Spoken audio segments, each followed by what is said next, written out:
Yes sir. ठीक, अभी अपन शुरू करते हैं। तो कल लास्ट क्लास में हमने कैश मेमोरी देख लिया था, ठीक है। और आज हम देख रहे हैं वर्चुअल मेमोरी, है ना। तो यहाँ पर आपको लिखा हुआ है real oblique physical and virtual memory, है ना। तो हमने जो मेन मेमोरी पढ़ा, सेकेंडरी मेमोरी पढ़ा, कैश मेमोरी पढ़ा, ये जो सारी चीज़ें थी ये रियल मेमोरी थी, है ना। फिजिकल मेमोरी थी जो वास्तव में एग्जिस्ट करती है, ठीक है ना। लेकिन आपने देखा होगा, पहले भी मैंने ये इस बारे में चर्चा किया होगा, आपको पता होगा ये कि हमारे जो मेन मेमोरी की साइज़ होती है वो आजकल तो 4 GB के भी आते हैं, है ना, और उससे भी ज़्यादा भी आता है, ठीक है। अगर पहले की बात की जाए और तो 250 MB, है ना, 500 MB, 1 GB इतने के जो है प्राइमरी मेमोरी आ रहे थे, और हो सकता है पहले और उससे कम का भी आ रहा हो, ठीक है। लेकिन जो प्रोग्राम्स रन होते हैं, जो जितने सॉफ्टवेयर रन हो रहे होते हैं हमारे सिस्टम में, तो उनकी सबकी अगर साइज़ की देखा जाए तो वो मेन मेमोरी की साइज़ से काफ़ी ज़्यादा होती है, ठीक है। अभी मैं इसमें बात करूं तो अभी यहाँ पे अभी ये जो सिस्टम मैं चला रहा हूँ इसमें ऑपरेटिंग सिस्टम भी चल रहा है, इसमें ये वेब ब्राउज़र भी चल रहा है, ठीक है, और बहुत सी चीज़ें चल रही है, ठीक है। तो जैसे हम कोई मूवी भी देखते हैं तो आजकल हाई डेफिनेशन मूवी आती है, आप मोबाइल में भी देखते हैं। मोबाइल में तो 1 GB रैम 2 GB रैम ही रहता है ना। अभी 3-4 GB का भी आ गया। तो सपोज़ जो मूवी है वो 5 GB का है, ठीक है, हाई डेफिनेशन HD मूवी है ना। तो आपके जब मोबाइल में वो चलता है तो क्या होता है कि वो 5 GB की मूवी है, ठीक है। उसके बाद जो आपके में एंड्रॉयड ऑपरेटिंग सिस्टम है वो भी चलता है, उसके साथ साथ कई एप्लीकेशन और भी चल रहे होते हैं, और जिस एप्लीकेशन में आप मूवी रन करेंगे वो भी चलेगा, VLC प्लेयर हो गया, जो भी हो गया, ठीक है। तो वो सारा कुछ मेन मेमोरी में लोड हो पाएगा क्या? नहीं हो पाता, ठीक है ना। तो यूज़र को एक भ्रम दिखाया जाता है कि जो हमारा जो रियल मेमोरी है वो इतना बड़ा है, ये सारे एप्लीकेशंस जो हैं वो चल रहे हैं, है ना। तो लेकिन वास्तव में ऐसा होता नहीं। तो यहाँ पे जो कंसेप्ट का इस्तेमाल किया जाता है वो कंसेप्ट होता है वर्चुअल मेमोरी, है ना। और वर्चुअल मेमोरी की साइज़ जो है वो जो सेकेंडरी मेमोरी होती है उसके लगभग इक्विवेलेंट होती है ना। आप D ड्राइव, E ड्राइव ये सब में आप डेटा रखे रहते हैं, तो वो डेटा जो है उसे जैसे आप ओपन करते हैं वो ओपन हो जाता है ना। तो वो ओपन होने से पहले क्या होता है, वो सेकेंडरी मेमोरी से किस में आता है, मेन मेमोरी में कॉपी होता है, ठीक है ना। और यूज़र को क्या दिखता है कि भाई इतना बड़ा मेमोरी हमारे पास है, ठीक है ना, जो कि वास्तव में उतनी होती नहीं है। वो जो साइज़ दिखाई जा रही है वो वर्चुअल मेमोरी की साइज़ है, वो सेकेंडरी मेमोरी की साइज़ है, लेकिन हमको ऐसा दिखाया जाता है कि ये मेन मेमोरी की जो है इतना बड़ा वो साइज़ है, ठीक है। तो यही जो कंसेप्ट है वही वर्चुअल मेमोरी का कंसेप्ट है। तो इसे हम यहाँ पर देखेंगे। कंसेप्ट क्या है, समझ में आया आपको? Hello, yes sir. है ना। तो बहुत अच्छी बात है, आपको समझ में आया है। तो आगे बढ़ते हैं हम इस पर। द रियल और physical memory is the actual memory provided in the system. ये वो मेमोरी होती है जो वास्तव में सिस्टम में प्रोवाइड कराई जाती है, ठीक है। Direct it is directly addressed by the CPU, और इसे CPU के द्वारा डायरेक्टली एड्रेस किया जाता है ना। CPU इसे डायरेक्ट एड्रेस कर सकता है और एक्सेस कर सकता है, ठीक है। The address of a location of the physical memory is called physical address, है ना। The address of a location of the physical memory is called physical address. तो फिजिकल जो मेमोरी होता है उसका जो पर्टिकुलर एक लोकेशन का जो एड्रेस होता है उसे फिजिकल एड्रेस कहा जाता है। ठीक है। The technique which allows a programmer to use main memory more than what a computer really has is known as virtual memory technique. ठीक है। तो ये क्या है, एक टेक्निक है, टेक्निक जो प्रोग्रामर को मेन मेमोरी को जितना कंप्यूटर में वास्तव में होता है उससे ज़्यादा की मेमोरी वो प्रोवाइड करता है। The technique which allows programmer to use more than what a computer really has is known as virtual memory technique, है ना। तो वर्चुअल मेमोरी वो टेक्निक है जिसकी जो प्रोग्राम को मेन मेमोरी को इसकी साइज से ज़्यादा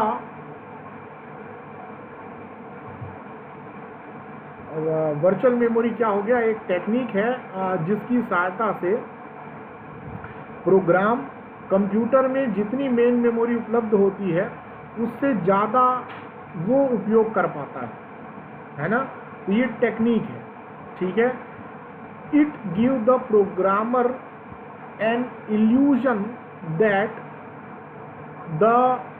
they have main memory available more than what is physically provided in the computer, है ना। इल्यूजन मतलब एक भ्रम, है ना। तो ये प्रोग्रामर को एक भ्रम देता है कि वह जितना कंप्यूटर में फिजिकली मेन मेमोरी प्रोवाइड किया गया है उससे ज़्यादा मेन मेमोरी वो यूज़ कर रहा है ना। It give the programmer illusion that they have main memory available more than what is physically provided in the computer. जो कंप्यूटर में फिजिकली वास्तव में प्रोवाइड किया गया है उससे ज़्यादा मेन मेमोरी वो उपयोग कर रहा है, ऐसा भ्रम प्रोग्रामर को वो देता है। The entire program and data are not placed in the main memory, है ना। तो जो पूरा प्रोग्राम और पूरे डेटा मेन मेमोरी में प्लेस नहीं किए जाते। Only the instruction and data which are to be currently executed are brought from the secondary memory to the main memory। ठीक है। तो वो डेटा और इंस्ट्रक्शन जो करेंटली एग्जीक्यूट किया जाना है उसे सेकेंडरी मेमोरी से मेन मेमोरी में लाया जाता है। The remaining part of program reside in the secondary memory, है ना। और जो बचा हुआ पार्ट होता है प्रोग्राम का वो सेकेंडरी मेमोरी में रखा होता है। ठीक है। When the part of program which is in the main memory has been executed it is send back to the secondary memory, है ना। तो प्रोग्राम का वो हिस्सा जो कि मेन मेमोरी में है और एग्जीक्यूट हो चुका है उसे सेकेंडरी मेमोरी में वापस भेज दिया जाता है। Thereafter another part is brought into the primary memory for execution। उसके बाद जो दूसरा पार्ट होता है उसे मेन मेमोरी में एग्जीक्यूशन के लिए लाया जाता है। The to and from movement of part of program between the main memory and the secondary memory is called swapping। ठीक है। तो जो प्रोग्राम के पार्ट का, प्रोग्राम के हिस्से का मेन मेमोरी और फिजिकल मेमोरी में जो मूवमेंट होता है उसे स्वैपिंग कहते हैं, है ना। मेन मेमोरी से लाया सेकेंडरी मेमोरी में लाया आपने, सेकेंडरी मेमोरी से आपने मेन मेमोरी में ले गए, तो ये जो स्वैपिंग हो रहा है उसे स्वैपिंग कहते हैं। ठीक है।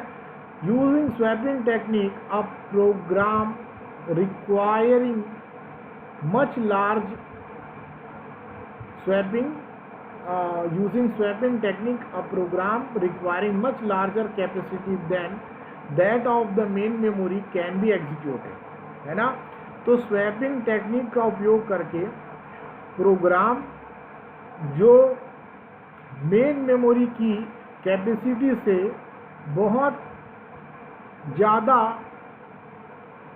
मेन मेमोरी की रिक्वायरमेंट वाले प्रोग्राम को एग्जीक्यूट किया जा सकता है ना। तो स्वैपिंग वो टेक्निक है जिसकी सहायता से मेन मेमोरी की साइज से भी मेन मेमोरी की कैपेसिटी से बहुत ज़्यादा मेमोरी की आवश्यकता वाले प्रोग्राम को भी एग्जीक्यूट किया जा सकता है। This technique is called virtual memory technique, और इस टेक्निक को वर्चुअल मेमोरी टेक्निक कहते हैं। क्लियर है? Yes sir. ठीक है ना। इस टेक्निक को क्या कहते हैं हम? Virtual memory. ठीक है, कुछ पोर्शन यहाँ पर कट गए हैं, मैं एक्सप्लेन कर देता हूँ आपको। ठीक है,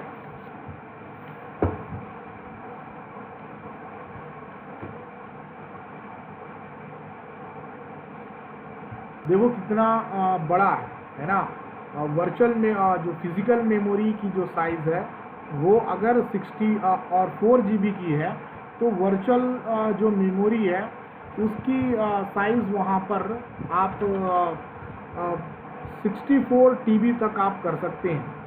ठीक है, the capacity of virtual memory की कैपेसिटी जो होती है वो प्रोसेसर के डिज़ाइन एक्सपेक्ट पर डिपेंड करती है।